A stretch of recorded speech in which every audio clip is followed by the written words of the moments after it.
Welcome back. All right, so 10 games tonight in the National Hockey League to review. Late night, but here I am, and we're going to go through this. We're going to go ahead and start things off with Pittsburgh in Buffalo against the Sabres. A lot of goals tonight in the National Hockey League. So Jarry versus Reimer in this one, 27 seconds in on what was obviously the first shot for Buffalo. Thompson wires one from the slot on a net drive. Benson and Dahlin with the assists, so 1-0 Buffalo. Sabres look for another. They would get some pressure, and at 4:44, Krebs tips in a net feed. Tuck and Clifton with the assists. It's 2-0 Buffalo. Sabres press for a third goal. We then get a power play for Buffalo. That's killed off, and then at 11 minutes and 11 seconds, Crosby does it. He gets a goal from Raquel and Grzelcyk. This is his 20th season at a point per game, and his next point will put him ahead of a point per game. Absolutely ridiculous numbers from Crosby. That is a new National Hockey League record. And it was from the doorstep on a good forecheck by Pittsburgh. We then get a power play for the Penguins. That's killed off. The Penguins press with a minute and a half left. And they had a good second half to that period, but they're down 2-1 after one. Second period, good forechecking by the Penguins. Good flow, not a lot of whistles until at 3:36, Kulich wires one from the slot. Byram and Thompson with the assists. Teams then trade rushes. And at 5 minutes and 20 seconds, Matthias Samuelsson buries one on a cross-ice pass. He fires it glove side. Rosen and Dahlin with the assists. I've heard it pronounced Rosen and Rosane as well. Jarry was out at that point, and Nedeljkovic is in. This is the second straight game where Tristan Jarry is pulled. I will be very interested to see what the Pittsburgh Penguins do with their goaltending in the offseason, because something's got to change there. We then get a power play for the Penguins. There's a shorthanded rush by McLeod. That power play is killed off. Shots are 5-2 for the Penguins at 9 minutes, meaning Buffalo had scored on the only 2 shots they had in that second period to that point. We get a power play for Buffalo. There's a post for Dahlin. The power play's killed off, and then at 11:34, Kulich goes far corner past a screen. Byram and Quinn with the assists, and suddenly we have a 5-1 lead for Buffalo. Then at 12:02, Kozak scores from Malenstein and Krebs to make it 6-1. The Sabres would press for another. We get 2 minutes of 4-on-4. And during the 4-on-4, Buffalo adds another to make it 7-1. Tuck goes far corner from the slot. Power and Kozak with the assists at 19:34. So Kozak with 2 points. I'll go ahead and say that's the first time in his career he's had multiple point game in the National Hockey League. But we go to the third period with the score 7-1, and at 2 minutes and 16 seconds, Lazot's credited to a goal that Dahlin kicked into his own net. He was trying to kick it beside the net, kicked it into the net instead, so now it's 7-2. Shots are 1 apiece at 4 minutes. Dewar has a fight with Bernard Docker. The Sabres come out of that with a power play. That's killed off. Sabres press with 9.5 minutes left. The Penguins press with 7.5 minutes left, and at 13:54, Hayes makes it 7-3. Timmins and Graves with the assists. Krebs has a net drive chance that's held. The Sabres get a power play. That becomes 4-on-4. Everything's killed off. The final score 7-3, so the 80s Magnets on the board for that. The Sabres 35-6 with the win. They're playing well down the stretch. I don't know what to tell Sabres fans. We've seen this story before. Pittsburgh 29-34-11 with the loss. Shots on net, 10-7 Buffalo in the first, 12 apiece in the second. 8-6 Buffalo in the third. Final shots 30-25 for the Sabres. Power plays, Pittsburgh 0-3, Buffalo 0-4. The hits 28-15 Pittsburgh. Jarry saves 8 out of 12. Nedeljkovic saves 15 out of 18. James Reimer saved 23 out of 25. So there you go. All right, next up. Ottawa in Detroit. Ullmark versus Lyon. Obviously, the Wings needed points in this. Early press by Ottawa. The Sens press at 2.5 minutes. They're kept to the outside. In fact, the only shot on net is Detroit's 3 minutes in. We get a power play for the Wings. That's killed off. No shots on net. And then right after, on what was the first shot for the Ottawa Senators, it goes into the net. On a 3-on-2 rush, it's Chabot from Zetterlund at 5:49. That's Zetterlund's first point as a Sen. It's 1-0 Ottawa. Sens press for another. The Wings go back to the power play. That becomes a 5-on-3. That's killed off. Detroit presses with 8 minutes left. Stützle has a rush chance that's saved. And then at 13:01, Stützle scores. That's while Tkachuk and Raymond are kind of tied up at center ice, and everybody's kind of distracted by that. And Stützle gets a goal. It's 2-0 Ottawa. Shots are 11-3 for the Wings with 5.5 minutes left. Soak that one in. 3:53 left. The Wings get their 4th power play of the game. That's killed off. And then with 39.2 seconds left, the Wings get their 5th power play of the game. So that rolls over into the second period with the score 2-0 for Ottawa. The Sens would finish the kill. And then at 1:33, so not long after that power play is done, Perron goes short side on a fast break. Batherson with the assist. It's 3-0 in favor of the Senators, and that ended the night for Alex Lyon. In goes Talbot. We get a power play for Ottawa. That's killed off as well. Then the Sens go back to the power play, so that one's killed off. Shots are 6-1 for the Sens at 9.5 minutes. Batherson has a rush chance. That's held. Wings press with 8 minutes left. Things get pushy on a hold by Ullmark, and then things get pushy on a hold by Talbot. Again, the frustration had to be pretty high for Detroit at this stage. Cousins fires one wide on a rush. The Sens press with 5 minutes left. The Wings press. They're kept to the outside. Perron has a slot shot. That gets blocked. Kachuk has a net drive chance that's held. It's 3-0 Ottawa after 2. Third period. Pinto can't bury one in close. Shots of 3-2 Ottawa at 4 minutes. We then get a power play for Detroit. It's their 6th. They score on this one. Kane scores from DeBrincat and Raymond at 5:25. This is right around where Jake Sanderson would go to the locker room. He would come back. Wings press at 7.5 minutes, but at 8:54 on a rush, Amadio goes 5-hole from Highmore. It's waived for goalie interference, but on review, they call it a goal. Wings look to respond, and they do. At 11:50, Raymond scores from Casper. The Wings press for another. Eventually, they get it. At 15:30, it's Tarasenko from Comfer and Craig Smith. With 1:39 left, the Wings call a timeout. They had the goalie pulled. They do not tie the game. Ottawa, huge 2 points here. They win 4-3. They go to 38, 28, and 5 with the win. With the loss, Detroit 33, 33, and 6. Shots on net, 16-8 Detroit in the first, 17-9 Ottawa in the second, 9-7 Detroit in the third. Final shots, 34-32 for the Wings. Power plays, Ottawa 0 for 2, Detroit 1 for 6.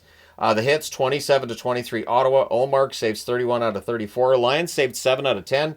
And then Talbot saved 21 out of 22 in relief. So, yeah, kind of a tale of two goalies there.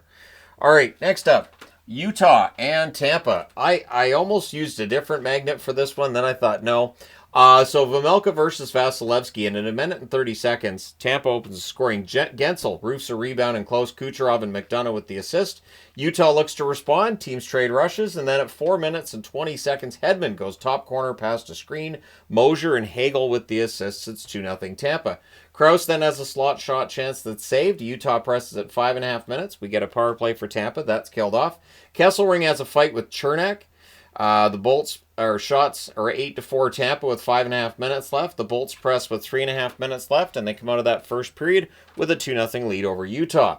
Second period, we get a power play for Utah. That's killed off, and then at 5:05, Gonsalves gets a goal from Lilleberg and Gord. Shots are 3-2 for Utah at 5.5 minutes. Good forechecking by Utah. Utah presses at 9 minutes, and then at 9:14, Kucherov scores to make it 4-0, Point and Radish with the assists. So that ends Vejmelka's night. Stauber's in. 3 goaltenders pulled in the first 3 games that I've reviewed tonight. Utah presses with 8.5 minutes left. Shots are 8 apiece with 5 minutes left. So pretty equal there. Just don't look at the scoreboard. The teams trade turnovers with 2:12 left. Tampa gets a power play, and they score on it. Takes seconds. 17:54, it's Gensel. Short side from a sharp angle. Kucherov and Hedman with the assists. Mata then has a net feed that's blocked. The Bolts press in the final minute, and at 19:36, Bjorkstrand on a pass from behind the net scores to make it 6-0. The assist to Gord and McDonough. So 6-0 after 2. Third period, Bolts press at 1.5 because what is mercy? Kucherov has a one-timer that's held. Shots at 3-1 Utah at 7 minutes. Utah presses at 7.5 minutes. Then there's a post for Nick Paul on a rush. And at 8:59, Point scores from Kucherov and Hedman. We then get a power play for Utah. That's killed off. And at 14:54, Bjorkstrand gets the second goal of the game. Perbix with the assist. Utah looks to respond. They tried to break the shutout. They didn't. So the Dalek magnet's on the board because this is an extermination.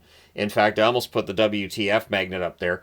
8-0 win for Tampa. They go to 42, 25, and 5. With this loss tonight, Utah's now 10 points back of a playoff spot.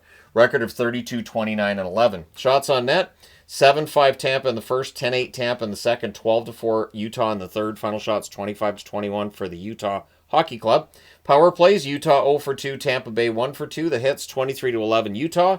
Vejmelka saved 7 out of 11. Stauber saved 6 out of 10. Vasilevsky, 25 saves on 25 shots. He gets the shutout victory. All right, next up, Montreal and Philadelphia. So, right, third time today. Dobesh versus Ersson, and at 1:53, Michkov buries a net feed. The assist to Konechny and Couturier. Do you think Michkov is happy with the coaching change? His play tonight would tell me yes. Good forechecking by the Flyers. Shots are 4-1 Philly at 5 minutes. The Habs would press at 7 minutes. And at 7:55, Newhook ties the game.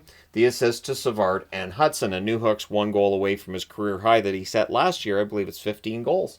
Shots are 6-5 Flyers at the half, and at 10 minutes and 13 seconds, Delorier buries one on a pass from behind the net. Lixell and Abels with the assists, making it 2-1 in favor of Philadelphia. And then at 11:15, Couturier fires one past to screen to make it 3-1 Philadelphia. Michkov and Pelche with the assists. Originally, this goal was credited to Michkov. It was then changed to Couturier. Flyers press for another. The Habs press with 4 minutes left, and then Michkov's denied in alone on a breakaway.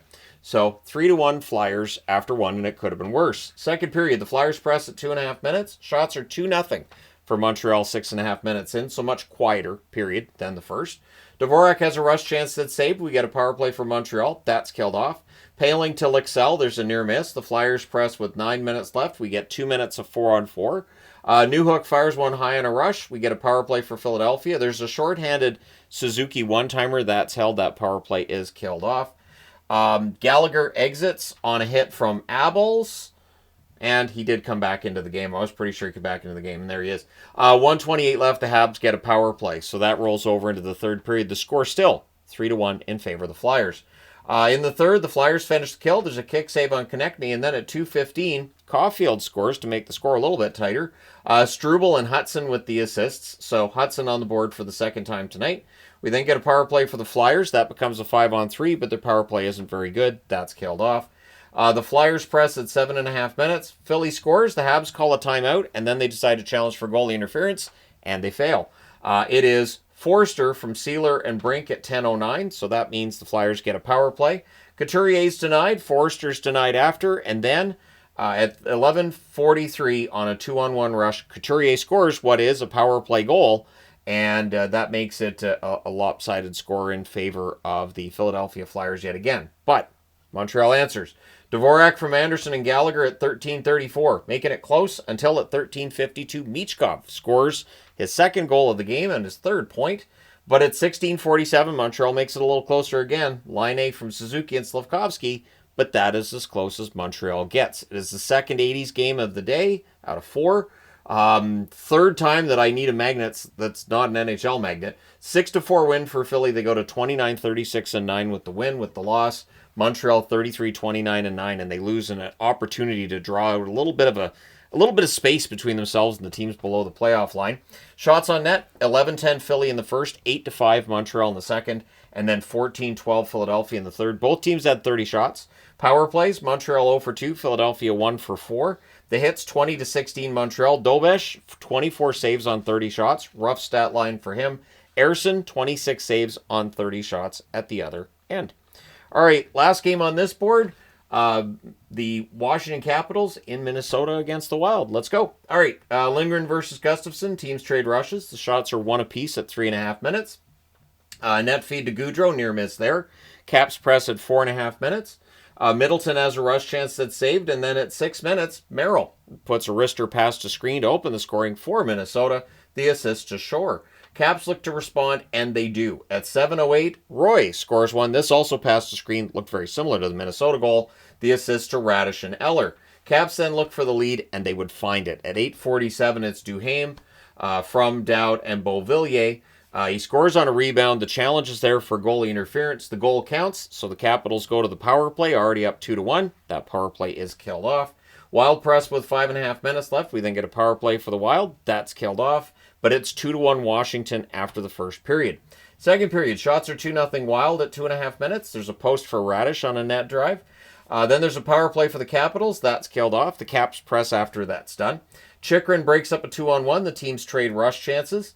Carlson as the slapper. That's held. The shots are 8-3 for the Caps at 9 minutes. We then get a power play for the Wild, and they score on it. It is Gaudreau. It's a face-off win. It's fired past to screen. No chance there for Lindgren. The assist to Boldy and Johansson at 12:25. The Capitals then press with 5 minutes left, but in the closing seconds at 19:51, Boldy gets one in close. It was a good forecheck by Minnesota to set that up.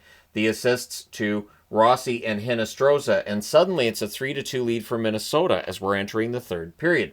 In the third, there's a near miss for Faravari and close. The shots are 3-1 for the Caps at 6 minutes, and the Capitals had some pressure 3.5 minutes in. They had some control in that third period. Caps press again in 7.5 minutes, but there's no path to either net. Shots are only 4 apiece with 7.5 minutes left. Ovechkin fires one wide on a face-off win. You know they're trying to get him closer to that Gretzky record. Wild have a 3-on-2 that's broken up. The Caps press with 4 minutes left. The goalie pull happens with 2.5 minutes left. And at 18:37, Gaudreau hits the empty net from Spurgeon. The Caps would pull the goaltender again to no avail. Final score 4-2 for Minnesota. They go to 41-27-5 with the win. With the loss, Washington 47-16-9 on the season. Shots on net, 8 apiece in the first, 13-6 Washington in the second, 9-7 Washington in the third. The final shots, 30-21 for Washington. Power plays, the Capitals 0 for 2, Minnesota 1 for 2. The hits, 25-13 for Minnesota. Lindgren saved 17 out of 20, and Gustafsson saved 28 out of 30. Let's see what's on board number 2. More hockey games. Hockey games on board number 2. All right, well, might as well read it out. So St. Louis and Nashville.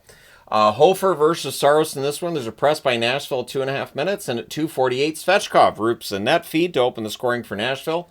Bunting and Englund with the assists. We then get a power play for the Blues. That's killed off. Shots are 3-2 Nashville at 7 minutes. We then get a power play for Nashville, and they score on it at 10:16 Shea. Wires one from Evangelista and Bellows. So 2-0 for Nashville. Kind of a bit of a surprise there. Shots are 5-3 Nashville with 7.5 minutes left. Blues press with 3 minutes left, but it's 2-0 Nashville after 1. And it was a very quiet game for most of it. Like Nashville, you could tell were trying something a little different and trying to make sure the Blues had no path to the net. Continues in the second. Falk has a wrister. That's blocked out. We get a power play for the Blues. That's killed off. 1 shot on net. Tucker then has a fight with Englund. Teams trade turnovers. The Blues press at 6.5 minutes. There's a near miss for Delgaizo. Puck's cleared out. Halfway through the game, there are 8 shots for St. Louis. So Nashville doing very well to keep St. Louis away from the net until at 10:35, Holloway scores from Thomas. So now it's a 2-1 lead for Nashville. There's a press by Nashville to respond. They end up drawing a power play. That's killed off. Nashville presses after the power play's done. 3:46 left. The Blues get a power play. That becomes a 4-on-4. Everything's killed off. And then there's a press by Nashville to close. So it's 2-1 Nashville going into the third period. Third period, good Preds forechecking. No shots on net 3 minutes in. Fine with Nashville. There's a press by Nashville at 3.5 minutes. The shots are 2-1 for Nashville at 6 minutes because there wasn't anything else really going on. So I was like, might as well just write the shots.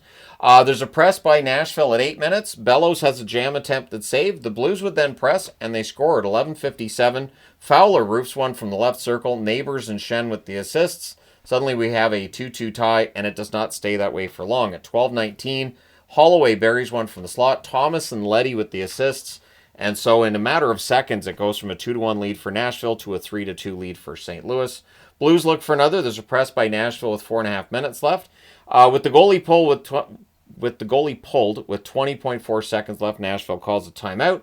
And then the Preds score, but it's after the horn. Goal does not count. Crowd is booing. They don't go home happy. St. Louis does, though. They win this one 3-2. They go to 39-28-7. Nashville 27-37-8 with the loss. Shots on net, 6-3 Nashville in the first, 7 apiece in the second, 11-5 St. Louis in the third. When they needed the shots, they found them. Final shots, 21-18 St. Louis. Power plays, the Blues 0 for 3, Nashville 1 for 3. The hits, 29-14 St. Louis. Hofer, 16 saves on 18 shots. Saros, 18 saves on 21 shots. All right. Next up, Dallas and Calgary. There's some controversy in this one. There's a lot of controversy in this one, so we'll go through it. DeSmith versus Wolf. Grenlin has a rush chance that's blocked. The fans call one. The referee does not. The Flames press at 3.5 minutes. Shots are 4-1 Calgary at 4 minutes. Eventually, though, Dallas scores at 7:09 Hintz. Far side over the pad on Wolf, Rantanen, and Robertson with the assists, and that was only the second shot on net for Dallas. We then get a power play for the Stars. There's a shorthanded rush by Backlund that ends it. Dallas did have 3 shots during said power play. The Flames score. There's a review. It's no goal on review. Go ahead in the comments. The Stars go back to the power play. There's a post for Hintz during that. That's killed off. It's 1-0 Dallas after 1. Somehow. Second period, Robertson to Rantanen near miss. There's a power play for Calgary. That's killed off. The Stars press at 4 minutes. The Flames score. There's a challenge for goalie interference, and yep, that one comes off the board too. So I wrote, ref is told he sucks before the crowd started chanting it, because I thought that's the second goal taken off the board. Flames fans are incensed. Ref is going to be told he sucks. And he is. So, yeah, I did see that coming. Shots are 7-1, Calgary at 7.5 minutes. Eventually, they score. At 8 minutes and 12 seconds, Kadri puts one past a screen to tie the game at 1. Pospisil and Zary with the assists. Stars press at the half. Backlund has a net drive that saved. Hintz is denied on a rush. And at 12:55, Johnston buries his own rebound at the net. Dallas has their lead back. Then at 14:11, cross-crease pass is buried by Granlund. Marchment and Duchesne with the assists. Dallas has a 2-goal lead in a game they're being outplayed badly. Flames press with 5.5 minutes left. The shots are 13-5 Calgary with 5 minutes left. The Flames more pressure with 2 minutes left. With 56 seconds left, the Flames get a power play. There's a crossbar for Coronado. It's 3-1 Dallas after 2. Third period. 16 seconds in, Kadri gets the power play goal, because that power play, of course, straddles the periods there. Huberdeau and Frost with the assists, so suddenly it's a 3-2 lead in favor of Dallas. Flames look to tie it. In fact, 2.5 minutes in, the Flames already had 5 shots. Dallas didn't have any.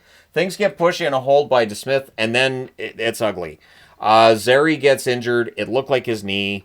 Gets tangled up with Rantanen. Rantanen's already in the spotlight for last night where Skinner gets injured. I do expect the comment section to have a lot of people saying stuff about Rantanen and all of this stuff. The referees discussed it. The officials discussed it. Nothing was called. So the referee is informed that he sucks again. I totally understand the upset. I hope Zary's okay. It did not look good. It really looked like it was his knee. And if it's as bad as it looked, I don't see him coming back before the season is done. Things then get punchy on a hold by DeSmith because now the Flames are angry. They're not just desperate because they need the points, but now they're angry. Flames press at 9 minutes. The shots are 12-0 Calgary at 9.5 minutes. We then get a power play for Calgary. That's killed off. And then at 13:22, it's Rantanen bearing a rebound on a rush, to which I said, of course, because, of course, it's Rantanen. The assist to Hintz and Robertson. Stars press with 5 minutes left. The goalie pull happens with 3 minutes left. And at 18:11, Duchesne hits the empty net from Marchment. Things get punchy again with 28.3 seconds left. I get it. The Flames were frustrated. Fans are frustrated.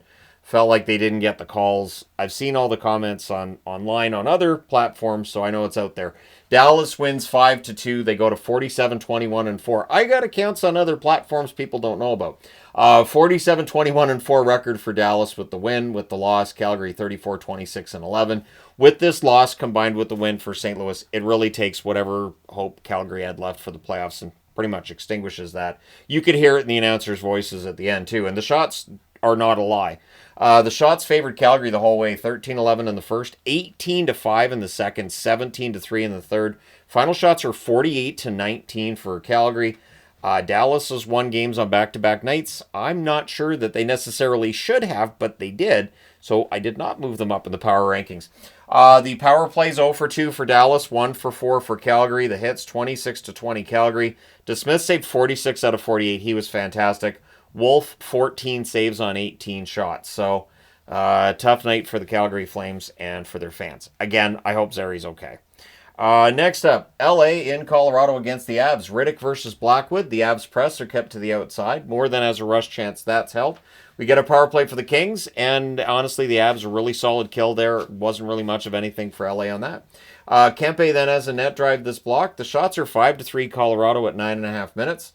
Kings press with 8 minutes left. There's a power play for Colorado. That's killed off. The Avs press in the final 30 seconds, and then with 3.9 seconds left, it's an offensive zone penalty by McKinnon. So we're scoreless after the first. To start the second, the Avs finish the kill. The shots are 2-0 Kings at 4.5 minutes, but at 5:25, it's Logan O'Connor tipping one from the inner slot. Makar with the assist. And then at 6:57, on what was only their second shot of the period, Natchez scores from Girard and Nelson. So goals on both of their shots to start the period. Kings look to respond. The teams trade rushes. Natchez has a slot shot. That's held. We get a power play for the Kings. That's killed off. The Avs then get a power play, and they score on it. At 15:29, it's Natchez from Makar and Drouin. The Avs then press for another. O'Connor fires one wide on a rush. Kings press with a minute and a half left, but it's a tough period for the Kings. It's a 3-0 lead for the Avs after 2. Third period. LaFerriere has a rush chance this block. The Kings press at a minute and a half. Shots are 3-0 LA at 2.5 minutes. The Avs draw a power play, and they score on this one too. At 4:56, it's Drouin from McKinnon and Natchez as Drouin buries a cross-ice pass. Kings press, the Avs block. The shots are actually 10-4 for the Kings with 8 minutes left. They would take one of those shots away from the Kings.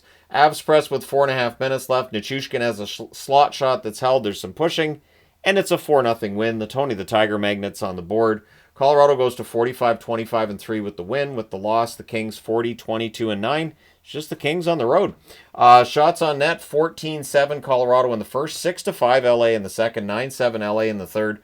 Final shots are 26-22 for Colorado. Power plays, LA 0 for 3, Colorado 2 for 3. The hits, 16-15 for the Kings. Riddick saves 22 on 26. And Blackwood, perfect. 22 saves on 22 shots. He must like playing behind that defense in Colorado because his numbers have been fantastic since he got there. All right, next up, Edmonton and Seattle. So Edmonton on the second half of a back-to-back without Skinner, without McDavid, without Draisaitl. Yeah. Pickard versus Decord. Brown gets denied. Decord holds there. Oilers press at 3 minutes, but the shots are 3-1 for the Kraken at 3.5 minutes. We get a power play for Edmonton. That becomes a 4-on-4. Everything's killed off. The Oilers go back to the power play. That's killed off as the power play without McDavid and Draisaitl is quite different for Edmonton. Kraken press with 9 minutes left. Montour's then denied on a rush. Oilers press with 5.5 minutes left. The Oilers score, but it's challenged for a missed high stick, and they thought that was a missed high stick.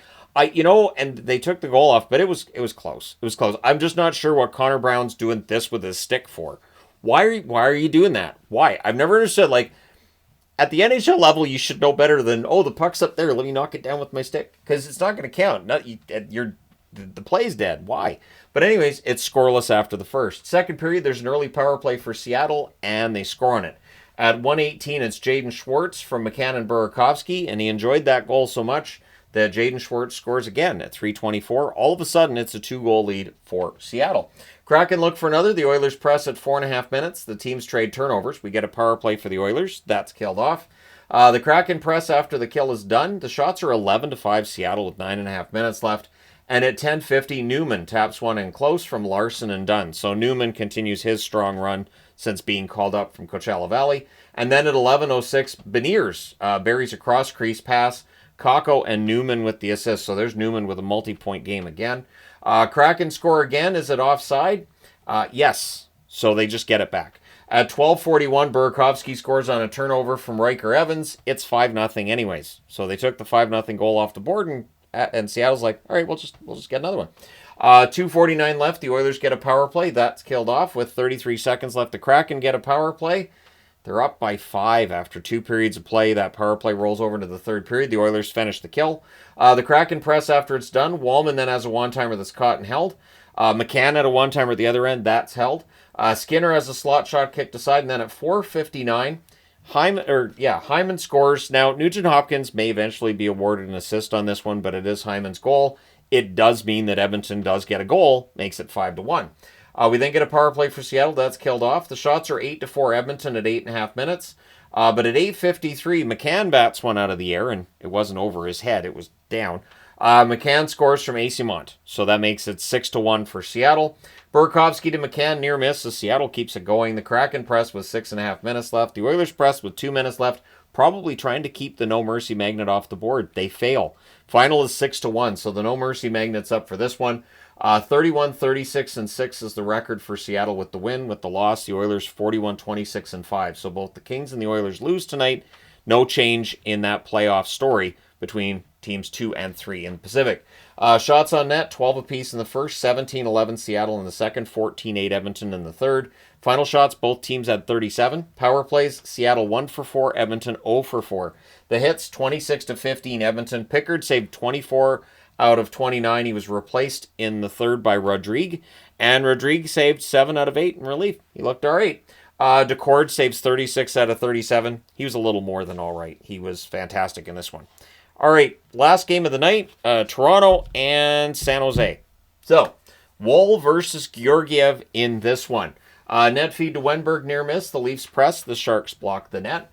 Domi to Lawton, near miss. Celebrini has a slot shot. That's held. Toffoli with the near miss as the Sharks press. Sharks are all over the very jet-lagged looking Maple Leafs at this point. Shots are 4-0 for the Sharks at 5.5 minutes. And then at 7:50, Toffoli tips one in from the doorstep. to make it 1-0. Carlson and Liljegren with the assists. So Liljegren with a point against his former team. Leafs press to respond. Sharks press with 8.5 minutes left. Cagnoni has a rush chance that's held. He's been impressive since being called up. We then get a power play for Toronto, and they score on it at 14:40. It's Nylander with the goal. The assist to Nyes and Tavares. The Leafs press with 4.5 minutes left with 2:29 left. The Leafs get a power play, so San Jose scores on it. Graf puts one past a screen on a rush. Ferraro with the assist at 17:45. San Jose has a 2-1 lead. The Sharks then finish the kill. They maintain that 2-1 lead after one. Second period. At 1:39, Wenberg, I think this was his 200th career goal. Wenberg scores from Toffoli and Liljegren. The Leafs then draw a power play, and they score on it. At 4:46, Matthews buries a loose puck that just leaked through Georgiev. Nyes and Marner with the assists. So Toronto gets back to within one of the San Jose Sharks. Sharks look to respond, but the shots are 8-1 Toronto at 6.5 minutes. The Sharks press at 9 minutes. We get a power play for San Jose. That's killed off. And then at 13:16, I'm not sure what Wall was trying to do. Let me just go. I'll grab Zeddy here. So Zeddy is Eklund. Eklund is, pretty close to the net. And Wall has, ice on this side, ice on that side. And he decides to try to go, I guess, between the skates of Eklund and get fancy. And instead it goes off Eklund's skate, right into the net behind Wall. Thanks, Eddie. I hope that doesn't violate any copyright anywhere. But, yeah. So that was honestly one of the more embarrassing goals I've seen this year. And so Eklund gets the easiest goal he's ever going to get. And you can't say it was a kicking motion because Wall threw it at his skates. So, the Leafs press with 5 minutes left, and at 15:13, Lawton gets his first as a Leaf. He rifles this one from the slot. Kampf and Ekman-Larsson with the assists, so Toronto makes it a little closer. Domi then kind of mugs a Stapchuk. Domi was getting the penalty anyways, but I think he wanted to fight a Stapchuk, and a Stapchuk's like, nah. So, the San Jose Sharks come out of that with a power play with 1:24 left. That rolls over into the third period. A shorthanded rush by Marner early in the third period actually ends that power play. Leafs press after the kill. The Sharks go back to the power play, and they score again for a 2-goal lead. It's Toffoli from Eklund and Celebrini at 3:02. Marner then has a net drive chance to save. The Sharks get a power play. That's killed off. Leafs can get a power play of their own. That's killed off as well. Press by Toronto with 8 minutes left. The goalie pull happens with 3 minutes left. And all I kept thinking was, I don't trust Georgiev to make that big save. We haven't seen that this year. And in this game, we didn't see it either. Marner passes to Tavares on a face-off win at 19:01. And Toronto makes it a 1-goal game. So, you call a timeout. At one point in this, Toronto calls a timeout. I had very little room left. And at 19:48, Nylander scores to tie the game from Marner and Matthews. So we go to the overtime. In the overtime, the Leafs controlled early. Eklund had a rush chance. That's blocked. The Leafs had opportunities. Georgiev did make saves in the overtime. And we go to the shootout. In the shootout, Celebrini ends up getting the winner. San Jose with a 6-5 shootout victory. I feel bad for Leafs fans that stayed up this late to watch it because it's a 6-5 shootout victory. San Jose 20-42-9 with the win. 20 wins. They did it. San Jose did it. They reached 20 wins this year. Good for them. The Leafs 43-25-4. They did move a point up on Florida, and they stay a point ahead of Tampa Bay, but getting just a point in San Jose, again, maybe it's just the jet lag. It is late, right, for them. Shots on net, 16-10 San Jose in the first, 11-10 Toronto in the second, 8-7 Toronto in the third. Final shots, and then 6-2 Toronto in the overtime. Got to remember that. Final shots are 35 apiece. Power plays, 2 for 4 for Toronto, 1 for 4 for San Jose. The hits, 26-5 for Toronto, so San Jose didn't feel like it. Woll saves 30 out of 35, so did Georgiev. So, exciting game to end things out, and so the 80s Magnets on the board for a shootout victory for the San Jose Sharks.